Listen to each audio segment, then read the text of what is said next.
Welcome back. Today we are going to stroll through Mundo Patapa, the amusement park in Guatemala City. Mundo Petapa opened in 1976 and is part of a chain of parks throughout Guatemala. This park covers roughly 25 acres, which is pretty small, but still has several rides, a zoo, a large swimming pool, and is arranged to feel much bigger and more spacious than it really is.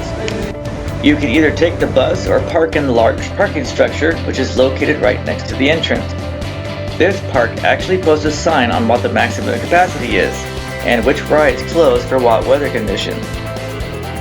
One of the best things about this park is that they do not sell annual passes. Those type of passes are mainly used by parents who drop off their kids thinking the park is their personal babysitting service, or people who go there every single day and just take up space without really spending any money. Eventually, the general admission price skyrockets for that infrequent visitor who ends up paying for everyone else. So in the US, you end up paying a monster admission fee for all the rides even though you only go on a few, which will cover the cost of those daily visitors who pay very little and work the system. I think that's called socialism. Here, the admission price is incredibly low so everyone can afford it. After that, you pay as you ride. You can either get an all-day wristband or a ticket strip. This is very convenient in a country that struggles with a large population that has very little money. They can still come in and enjoy the park.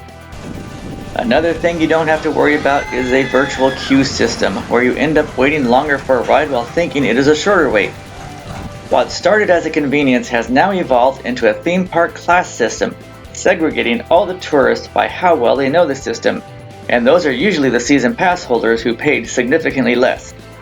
And now American theme parks have rides with separate entrances based on a class system.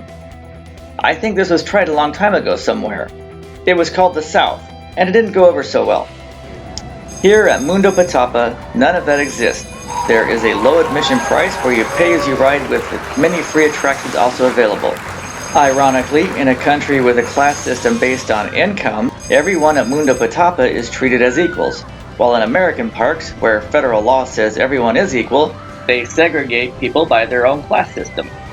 The first thing you see when you go through the gate is this large round theater. The top level of seats is actually at ground level, and the rest of the theater you see here is below ground. They have an excellent variety show here with magicians, singers, and dancers, but they don't like you taking videos. Behind the theater is the smiling tree and giant rainbow that leads to the rest of the park. One thing you will notice here is how clean and colorful this park really is. To the right is the castle, and behind that the kids section. And past that are the big rides, but I'm going to go to the left all the way to the back and start with the zoo. This path to the zoo is full of distractions. They pack in as much detail to this park as possible, so it's going to take a while to get to the zoo, I think. There are little food stands everywhere, and inside this old western building is a restaurant and stage for some of their characters to do a show. A shout out to this guy, he's one of the people that helped keep the park clean. This section is called Plaza Mi Barrio, the newest area of the park. All the buildings have Venetian architecture and include an indoor spinning ride, full-service restaurants and shops, and a bingo type establishment. And in the center is this large Ferris wheel.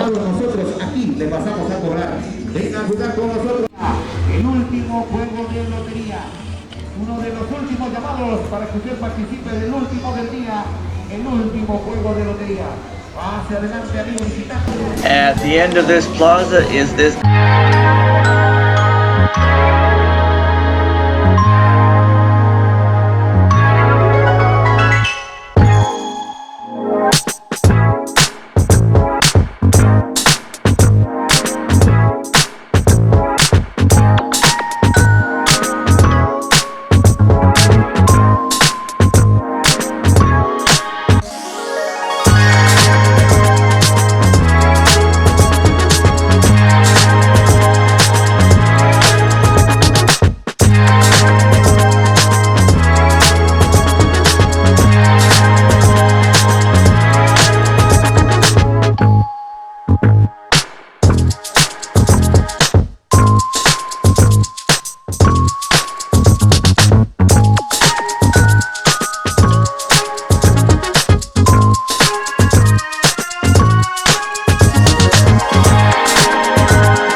finally made it to the zoo at the back of the park.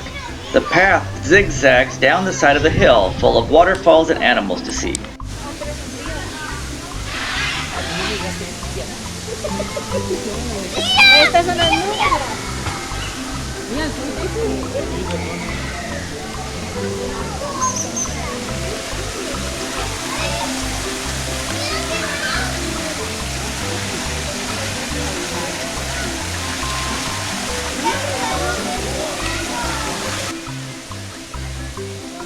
This otter is definitely a camera hog.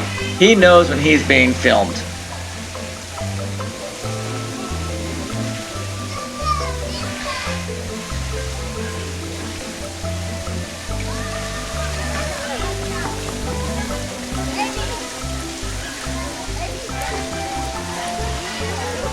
He's saying, "Look at me, I'm cute. I get to swim around all day."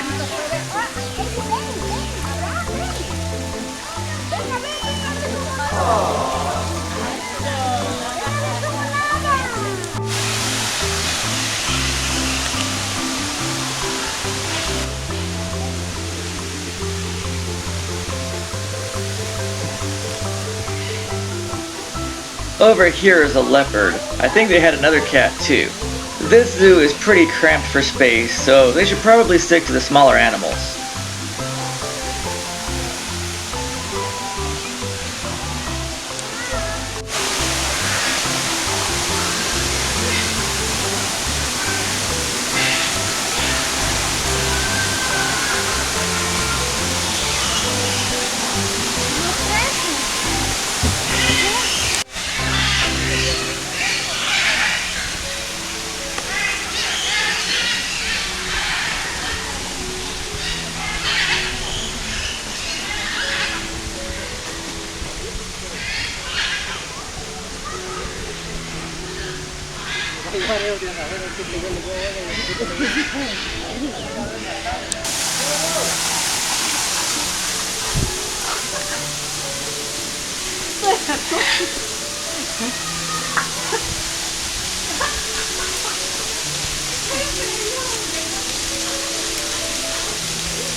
Also in the back of the park is this extra large swimming pool.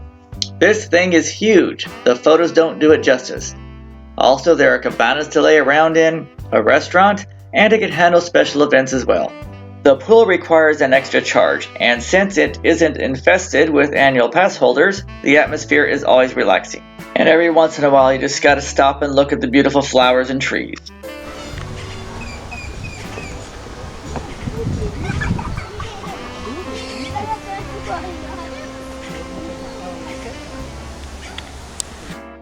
Up this road is the construction zone for their fourth roller coaster, Relampago. Instead of spending millions of dollars on a virtual queue system that makes you think you are going on more rides, they are spending the money on more rides to actually go on instead. Now we are going to cross this bridge and enter the Valley of the Dinosaurs. In case you're wondering, this valley is on the top of a hill. There are several dinosaurs that kids can crawl through, slide through, and they can swing from the T-Rex. There was also a giant snake surrounding this valley on the hill. I don't know how many dinosaurs they had, but there were at least 1,000 kids.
I'm going to slither over here and take a break.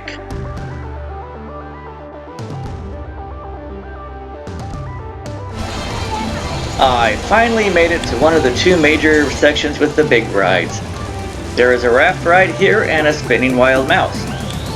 But look at these trees. You are completely surrounded by these trees as if you're in a forest.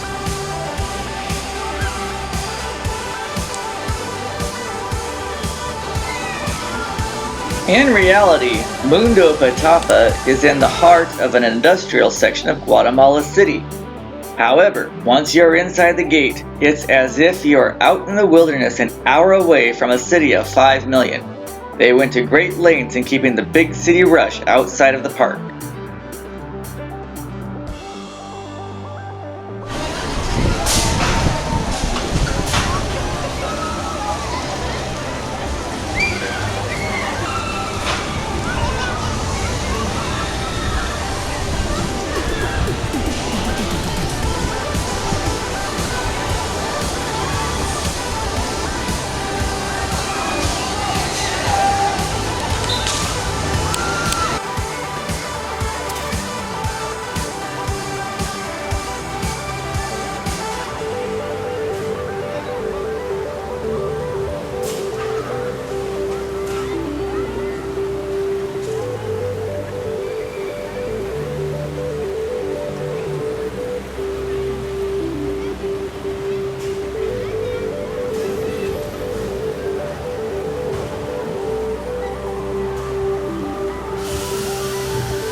Here is their crazy mouse.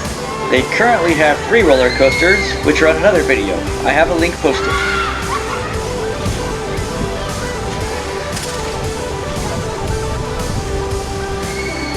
Here is a great place to take photos with the Patapa characters. Between the 2 big ride sections is this massive covered food court. There is a live stage, restaurants, games to play, and the log ride entrance is actually under here also. This is a great place to hang out if a random thunderstorm comes by while you're visiting, unless it's one of those days where there are 12,000 people in the park. I didn't take a video of the food court behind me, but I do have a few still photos.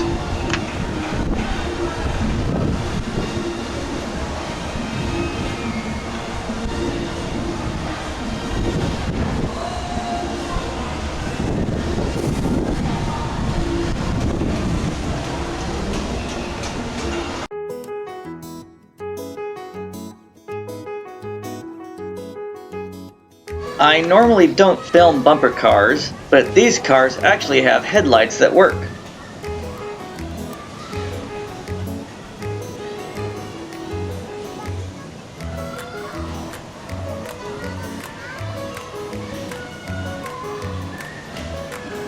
The kids' bumper car ride is next to the parking structure, so they are painted the same colors. log ride and motorbike racers are right next to the food court. Unfortunately, there was only one train running. The other train only had the chassis on the spur track. Hopefully they'll get it put back together soon, because with one train the line moves so much slower.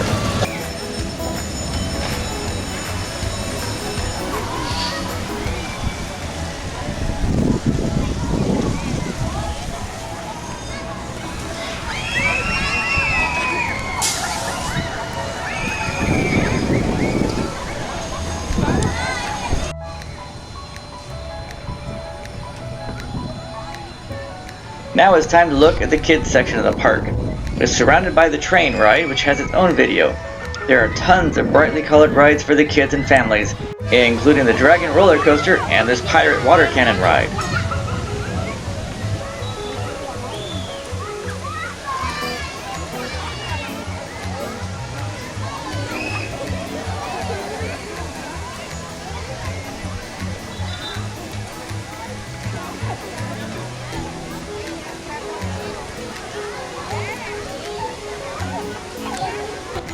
And of course I saved the scariest ride for last. Here it goes. Up, up, up, over.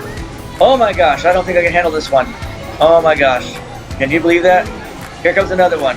Up, up, up. And there's kids on it too. And there it goes. Oh my gosh. That's just too much for me. Before you go, be sure to plan ahead. Mundo Patapa has limited hours. It is open 4 days a week and closes at 5 or 6. The weekend is much more crowded than Thursday or Friday. Although the rides are modern, their lockers are still on an old school system, so have a little patience with the attendants in there. The merchandise for sale is inexpensive and there are plenty of places to eat, but they also close at the same time as the park. So you won't be able to do any shopping as you stroll out to your car after the park closes. As far as the rides go, they like to cut off the line if it gets too long. And punching the holes in the ticket strips can slow the line down a little bit. Most important of all, they will cut off the ride line long before the park closes. For example, if the park closes at 6 and the line is an hour long, they will stop letting people in the ride line at 5 o'clock, so plan accordingly. Who knows, at the end of the day, you might see a rainbow. If you come to the end of this video, leave your comments below. Click that like button, the share button, and that subscribe button, and enjoy these still photos of the park that I have added.